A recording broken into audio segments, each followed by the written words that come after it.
आइए दुआ करें खुदा उनके हुजूर में। प्यारे जिंदा सच्चे खुदा, मैं तेरा शुक्र अदा करता हूँ कि तूने अपने कलाम की खिदमत के लिए प्यारे खुदा फिर मुझे दोबारा मौका दिया है, ताकि प्यारे जिंदा सच्चे खुदा तालीम और तरबियत की बातें अब नसीब में अपने बहन भाइयों के साथ प्यारे खुदा मिलजुल कर सीखने वाला बनूं।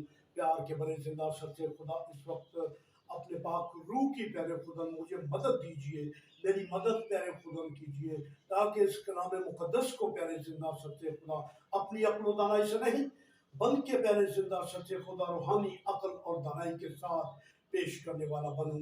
मेरी मदद कीजिए, बख्श दीजिए अपने प्यारे बेटे हमारे खुदावन हमारे मुनज्जी यसु जलाली के नाम से, आमीन। अजीज बहन भाइयों, एक दफा फिर मैं आपको द प्रीचर चैनल पर आपको खुशामदीद कहता हूँ और खुदावन के कलाम मुकद्दस की खिदमत के लिए मैं हाज़िर खिदमत हूँ, ताकि हम खुदावन के कलाम मुकद्दस को सीखने वाले बने।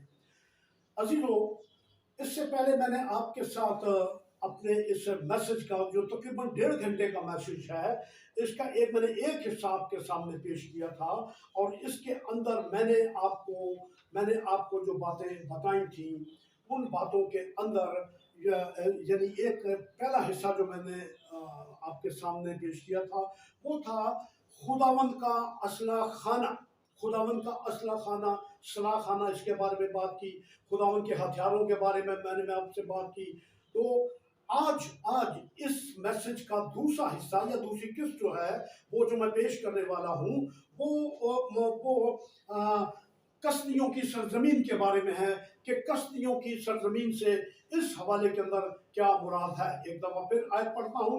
खुदा उनके कलाम मुकद्दस में लिखा है, यिर्मयाह नबी का सहीफा और उसकी 25वीं आयत में लिखा है, खुदावंद ने अपना सराखाना खोला और अपने कहर के हथियारों को निकाला है, क्योंकि कस्तियों की सरजमीन में खुदावंद को कुछ करना है, खुदावंद को कुछ करना है। अब आज का जो हिस्सा है कलाम मुकद्दस का वो है कस्तियों की सरजमीन से क्या मुराद है।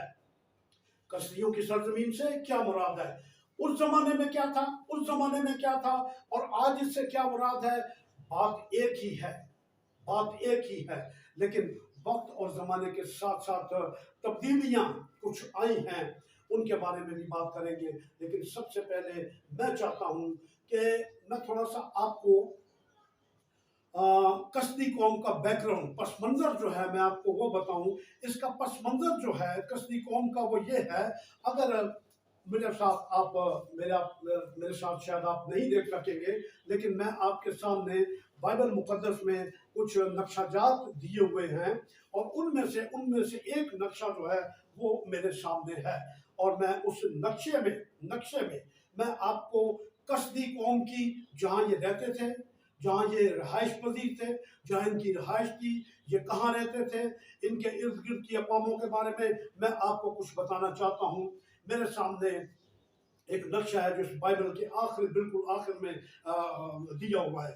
यहाँ मैं चाहता हूँ कि यहाँ से मैं आपसे कुछ बातचीत करना शुरू करूँ। मैं और आप जानते हैं कि खुदावंद ने, पाक यहोवा खुदा ने अब्राम को और उसके खानदान को और उसके बाप तारे को ऊर की सरजमीन से बुलाया था। उस जगह का नाम था ऊर की सरजमीन में तारे रहता था, उसका खानदान रहता था, उसका बेटा अब्राम, उसके बाकी 2 बेटे, उसकी बहू और इसी तरीके उसका भतीजा लूत जो थे, ये ऊर की सरजमीन में रहते थे। ये ऊर की जमीन कहाँ वाक़ है, इसके बारे में जरा गौर से सुनिए।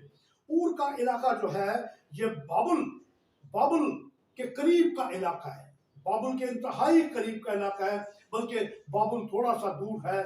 और इसके साथ ही ऊर का इलाका जो था वो वहाँ तारे और अब्राम वहाँ रहते थे, वहाँ से खुदा ने इनको बुलाया। अगर हम थोड़ा सा और गौर करें तो ये इस ऊर के इलाके के सीधे हाथ में, जो इस वक्त मेरे सामने जो है, इसके सीधे हाथ पर फारस की सल्तनत थी या फारस का इलाका था। फारस को आप जानते हो, फारस को मादी भी कहा जाता है, ये इलाका मौजूद था। और अगर हम बाएं तरफ जरा देखें, ऊर के इलाके की बाएं तरफ आए तो यहाँ दश्त अरब का इलाका है, यानी अरब का बियाबान, अरब का जंगल जो है ये इस तरफ मौजूद है। इसी ऊर के आसपास के इलाके जो हैं उनमें शोषण का इलाका भी है, इसमें दरे फरात और दजला जो है वो भी इसी इलाके का अंदर बहते हैं। यहाँ नमरूद जो बहुत बड़ा शिकारी हुआ वो भी यही था, और इसके बाद फिर नैनुआ का इलाका जो था ये भी यहाँ ये भी ऊर से थोड़ा सा दूर है, लेकिन ऊर के साथ मिला हुआ इलाका है। बाएं तरफ अगर हम देखें तो दश्त अरब का जो इलाका है यहाँ भी बहुत सारी अक़वाम रहती थी। तो बहैसियत मजबूरी हम देखें, दश्त अरब हो या फारस का या मादी सल्तनत का इलाका हो, तो यहाँ बसने वाली कौमें जो थी वो ऊर के आसपास रहती थी। तो ऊर का इलाका जो था वो घिरा हुआ था, और इन इन मुल्कों के दरमियान में, इन अक़वाम के दरमियान में, अब ये लोग जो थे ये किस किस्म के लोग थे इसके बारे में मैं अभी बाद में बात करूंगा। फिर अगर हम दानियल की किताब को हम देखें तो उसमें नबूकदनेस्सर बादशाह का, दारा बादशाह का जिक्र मिलता है, और इसके साथ साथ बेलशस्सर जो नबूकदनेस्सर का बेटा था उसका जिक्र भी आता है। ये दानियल की किताब में आपको लिखा हुआ मिलेगा। तो नबूकदनेस्सर हो, बेलशस्सर हो या दारा हो, ये भी सब जो थे ये भी कसदी कौम से ताल्लुक रखते थे। इनका दीन मजहब कौम जो थे ये कसदी थे, ये भी कसदी थे। तो अब आप देख सकते हैं कि बाबुल ऊर के करीब, फिर और बहुत सारे इलाके, दरिया फरात का, शोषण का इलाका, बाबुल का इलाका, और फिर आगे तक हम जाए तो ये सारे इलाके बायसे मजबूरी ऊर के इर्द गिर्द थे। तो ऊर पर इन सारी अक़वाम की बुरी तासीरें, बुरे काम, बुरी बदअमानियां, जो भी वो बुत परस्ती, ज़िनाकारी, हरामकारी करते थे, उन सब के असरात ऊर के इलाका, यानी मौजूद तो हर एक इलाका के अंदर थे, लेकिन ऊर में बहुत ज्यादा थे। और बुत परस्ती इनका खास एक पेशा था, एक जरिए रोजगार भी था। बुतों की पूजा करना, उनकी इबादत करना, इनका मजहब, इनका दीन, ये सब कुछ बुत परस्ती पर मबनी था। इनकी अभी बहुत सारी बुराइयां और बहुत सारे बुरे काम, ज़िनाकारियां, हरामकारियां, बदकारियां मैं आपके सामने पढ़ने वाला हूं, जहां से खुदा ने अपने बंदा अब्राहम को बुलाया। तारे वहां से आ गया और उसका खानदान, मुख्तसर खानदान आया, और इसके अंदर याद रखें, अब्राहम को याद रखें, लूत को याद रखें, ये दो बड़ी अहम शख्सियात हैं इस इलाके के अंदर। तो मैं चाहता हूं कि मैं आपको ये बताऊं कि ये जो कसदी कौम जो थी इनमें क्या क्या बुराइयां थी। मैं चाहता हूं कि इनके बारे में मैं आपके सामने कुछ बोलना चाहता हूं, पढ़ना चाहता हूं। सबसे पहले कसदियों की सरजमीन से मुराद क्या है, आज के दौर के देखेंगे, इसको भी इस पर बात करूंगा, क्योंकि आज कसदियों की सरजमीन क्या है, यहाँ कैसे लोग हैं, कौन कौन है, ये मेरे अगले पैगाम का हिस्सा है, उसको भी आप गौर से सुनिए। आइए, कसदी कौम जो थे इनके अंदर जो बुराइयां थी, सबसे पहली बुराई इनके अंदर ये थी कि ये ना खुदा को जानते थे और ना खुदा को मानते थे। जब जानते ही नहीं थे तो मानते कैसे? तो ये लोग खुदा को न जानने वाले न मानने वाले लोग थे, और अक़वाम भी ये ऐसी ही थी। ये सब लोग जो हैं, ये कौमें बनती हैं लोगों से, अवाम से, रैयत से जो हैं वो बनती हैं। तो कौम जो है वो अफराद का मजमूआ है। तो ये सारी ये कौमें जो थी ये गैर माबूदों को मानती थी, यानी बुतों की परस्तिश करती थी, बुतों की पूजा करती थी, बुतों के सामने झुकती थी, सजदा रेज़ होती थी, और उन्हीं के सामने जो कुछ भी इन्होंने वो दुआ वगैरह करनी वो ये सब कुछ करती थी। ये क्या थी? ये कौम जो थी, कसदी कौम जो थी, ये गैर माबूदों को मानने वाली कौम थी, और इसके साथ साथ ये बागी और सरकश कौम थी। हालांकि खुदा जो वो तो बिना आदम से मौजूद है, खुदा ही सब कुछ बनाने वाला, कुछ ना कुछ सुनगुन तो होगी, कुछ ना कुछ जानकारी वाकियत होगी, लेकिन ये खुदा से बागी और सरकश लोग थे, और ये मगरूर थे, और ये मुतकब्बर थे, यानी बड़े मुतकब्बर लोग। इतने मुतकब्बर लोग जो थे।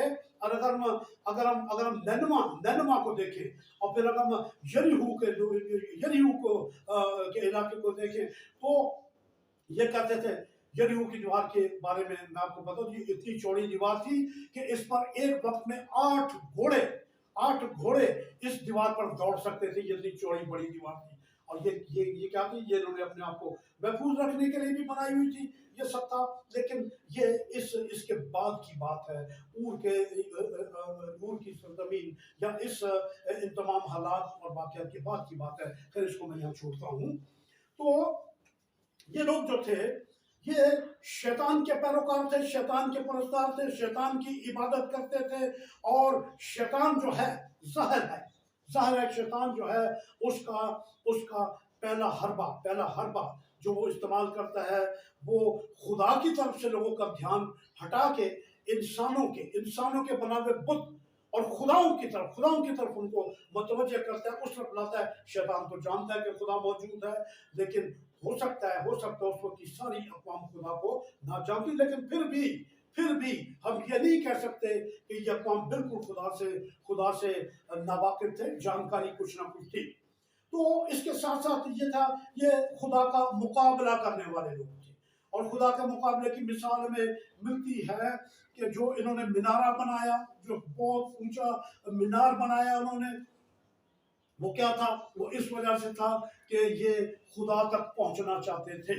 ये खुदा से मुकाबला करने या खुदा के सामने जाने की एक इनकी अहमकाना एक कोशिश थी। और इसमें इन्होंने क्या किया, एक मीनारा बनाना शुरू कर दिया। और मीनारा बना रहे थे, और खुदा ने देखा कि अगर इन्होंने बना लिया तो कुछ बैद नहीं कि ये मुझ तक पहुंच भी जाएं, यानी आसमान तक पहुंच।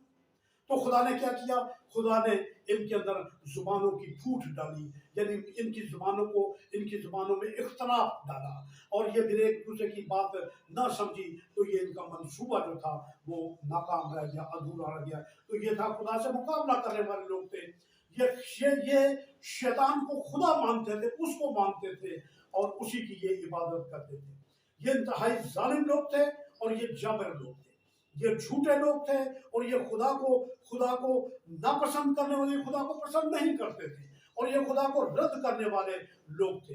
ये जो लोग जो थे, ये गर्दन कश लोग थे। ये खुदा के सामने गर्दन झुकाना, सजदा करना बिल्कुल नहीं चाहते थे।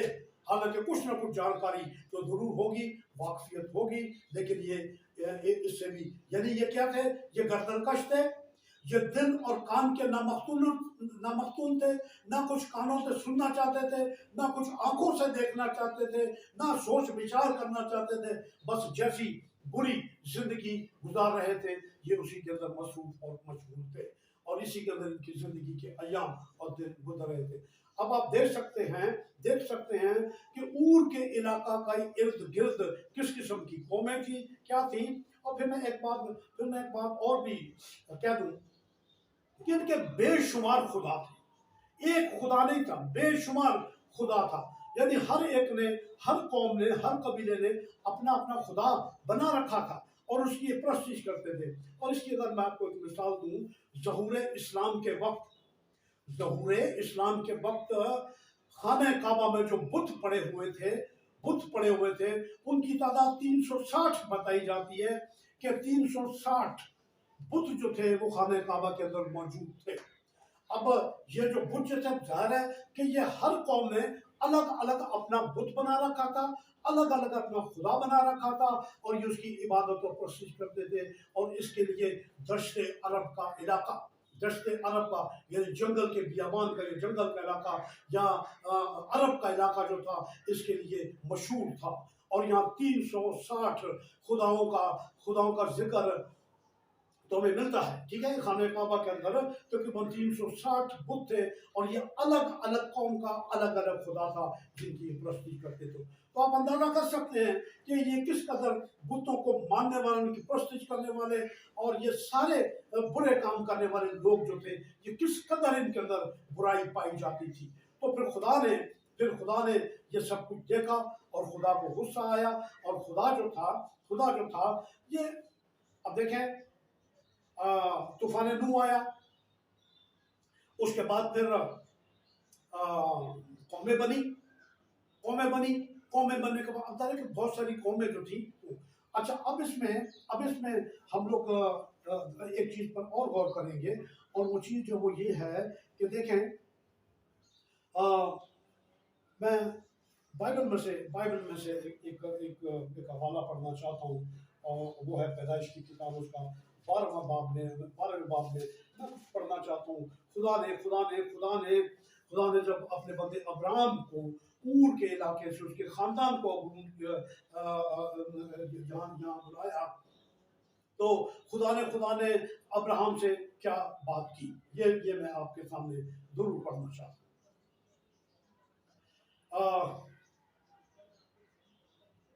بلکہ 12واں باب اس کی پہلی آیت سے میں آپ کے سامنے پڑھنا چاہ رہا ہوں. اور خداوند نے ابراہم سے کہا، تو اپنے وطن اور اپنے ناطے داروں کے بیچ سے اور اپنے باپ کے گھر سے نکل کر اس ملک میں جا جو میں تجھے دکھاؤں گا، اور میں تجھے بڑی قوم بناؤں گا اور برکت دوں گا اور تیرا نام سرفراز کروں گا، سو تو باعث برکت ہو.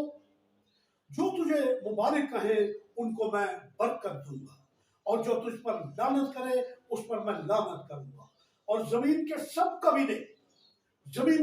قبیلے تیرے وسیلے سے برکت پائیں گے. سو ابراہم خداوند کے کہنے کے مطابق چل پڑا، اور لوط اس کے ساتھ گیا، اور ابراہم 75 برس کا تھا جب وہ ہاران سے روانہ ہوا. اور ابراہم نے اپنی بیوی ساری اور اپنے بھتیجے لوط کو اور سب مال کو جو انہوں نے جمع کیا تھا اور ان آدمیوں کو جو ان کو ہاران میں مل گئے تھے ساتھ لیا، اور وہ ملک کنعان کو روانہ ہوئے اور ملک کنعان میں آئے. یہ ایک پیسج اس وجہ سے میں نے آپ کے سامنے پڑھا، بلکہ میں کچھ اور بھی ذرا پڑھنا چاہتا ہوں تاکہ ہم مضمون کو بہت اچھے طریقے سے سمجھ سکیں. خدا نے جب اپنے بندہ ابراہم سے بات چیت کی، تو وہاں ہمیں اسماعیل کے بارے میں بھی ابراہم خدا سے بات کرتا ہے، اور ابراہم چاہتا ہے کہ خدا جو ہے وہ اسماعیل کو بھی برکت دے. اور اسماعیل، ظاہر ہے کہ اسماعیل جو تھا وہ بزرگ ابراہم سے تھا، پھر اس کی بیوی تھی سارا، اور اس سے پیدا ہوا اسحاق. تو اسماعیل جو ہے وہ بڑا تھا، لیکن ہم یہ جانتے ہیں کہ خدا نے ابراہم سے وعدے کا فرزند جو ہے وہ اسماعیل نہیں ہے، بلکہ کون ہے؟ اسحاق. اور جیسا کہ میں نے عرض کیا کہ یہ جو قوم کستی قوم تھی، اس نے آج کے دور زمینہ اس کے اندر ساری پائی جانے والی بدیاں، برائیاں اور تاثیریں اور اثر، اور یہ ساری بدیاں جو ان کے اندر موجود تھیں، ان سے آج کی دنیا بھی محفوظ نہیں ہے. ان ساری برائیوں سے جن کا ذکر میں نے آپ کے سامنے کیا، اگر آپ بغور دیکھیں، اور دیکھنا چاہیے ہمیں، کہ یہ ساری برائیاں آج دنیا کے مختلف قوموں قبیلوں کے اندر پائی جاتی ہیں، لوگوں کے اندر پائی جاتی ہیں. اور حتیٰ کہ خدا کی چنی قوم بنی اسرائیل بھی ان سے نہ اس وقت پاک تھی، نہ اس وقت یہ ان سے صاف تھے، بلکہ آج بھی ہم دیکھتے ہیں کہ بہت ساری برائیاں ان میں سے جو آج بھی خدا کی چنی ہوئی قوم کے اندر بھی موجود ہیں. لیکن اس کستی قوم نے اپنی تاثیریں، اپنا اثر ہر ایک قوم پر آج بھی چھوڑا ہوا ہے، اور ان کا اثر موجود ہے. یعنی ان کا سارا طور طریقہ جو برا تھا، جو خدا کے نزدیک پسندیدہ تھا، یہ آج بھی دنیا کی مختلف قوموں، اقوام کے اندر اور قبیلوں کے اندر اور لوگوں کے اندر پایا جاتا ہے. یہ الگ بات ہے کہ کہیں کم ہے اور کہیں زیادہ ہے، لیکن آج تک ان کے اثرات جو ہیں وہ دنیا پر موجود ہیں. ان ساری باتوں کا ذکر جو ہے وہ میں اپنے اگلے میسج میں کروں گا، لیکن اس کو ابھی میں یہیں تک اس کو محدود کرنا چاہتا ہوں کہ ہم اس کو یہاں تک سمجھیں. دیکھیں عزیز بہن بھائیوں، جیسا کہ میں نے کہا کہ یہ سارے کے سارے بدعمال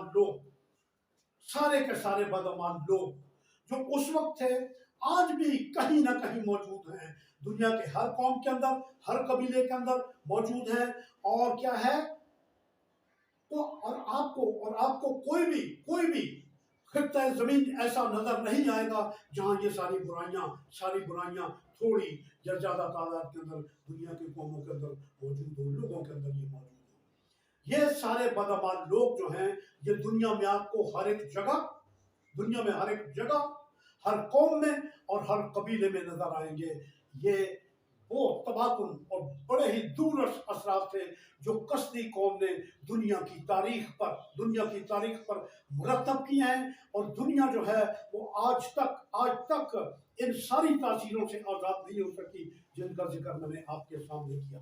अजीज बहन भाइयों, मैं इसके साथ ये भी आपको बताना चाहता हूँ कि अगला पैगाम जो है वो उसके बारे में थोड़ा सा मैं आपको हिंट दे दूं, थोड़ा सा इशारा में दे दूं। अगला जो मेरा मैसेज है उसके अंदर मैं कोरोना मर्ज जो है, जिसने इस वक्त पूरी दुनिया को लपेट ले, इसके बारे में आपके साथ बातचीत करने वाला हूँ। और फिर आप देखेंगे कि जब मैं उसको बयान करूंगा तो फिर आपको यही सारी बुराइयां नजर आएंगी जिनकी वजह से खुदा ने कोरोना की वबा को दुनिया पर नाजिल किया है। और इसमें कोई अब तक के अदाद शुमार के मुताबिक कोई 51 लाख लोग जो हैं वो हलाक हो चुके हैं। और ये दुनिया की सब कौमों पर है, क्योंकि इस कोरोना के मर्ज ने पूरी दुनिया को अपनी लपेट में लिया है। खैर ये मेरा अगली किस्त है, अगला मैसेज का हिस्सा है। इसको मैं खुदा ने जैसे ही खुदा तौफीक देगा, जब खुदा इसके लिए मुझे मौका फराहम करेगा, मैं आपकी खिदमत में हाजिर होकर कोरोना का हथियार जिसके बारे में मुझे बहुत सी बातें जो हैं वो आपसे करनी हैं। और मैं ईमान रखता हूँ कि आप बहुत सारी बातों के साथ इत्तेफाक करोगे जो मैं अपने इस मैसेज के अंदर, अगले मैसेज के अंदर बयान करने को हूँ। खुदा मेरे और आपके साथ हो और आज के कलाम के वसीले से हम बड़ी बरकत खुदा के रूप से पा लेने वाले बने। आइए दुआ करें। प्यारे जिंदा सच्चे खुदा, मैं तेरा शुक्र अदा करता हूँ। प्यारे खुदा, तूने अपने कलाम की सच्चाइयाँ बयान करने की मुझे जो तौफीक बख्शी कि प्यारे खुदा मसीह में अपने बहन भाइयों से, बल्कि हर सुनने वाले के लिए प्यारे जिंदा सच्चे खुदा जो मैंने कही, जो मेरे लिए भी है, मेरे खानदान, मेरे कुंबे घराने के लिए भी है, प्यारे जिंदा सच्चे खुदा इन पर अमल करने की, उन बुराइयों से बचने की प्यारे खुदा सही और कोशिश करते रहें। खुदा आपको गुस्सा और तैश ना दिलाएं, क्योंकि प्यारे जिंदा सच्चे खुदा जब आपका गजब नाजिल होता है तो फिर इंसान को कहीं पनाह नहीं मिलती। लेकिन प्यारे जिंदा सच्चे खुदा, आप अपनी फितरत के अंदर, आप अपनी जबलत के अंदर रहीम व करीम खुदा हो और रहम करना और दर्श करना आपका खासा है। प्यारे जिंदा सच्चे खुदा, हम आपके रहम और दर्श के मुतमन्नी और मुतनाशी हैं। मेरी इस मिन्नत दुआ इल्तिजा शुक्रगुजारी को अपने हुजूर में कबूल कीजिए और बख्श दीजिए अपने प्यारे बेटे हमारे खुदावंद, हमारे मुनज्जी यसु जलाली के नाम से, आमीन।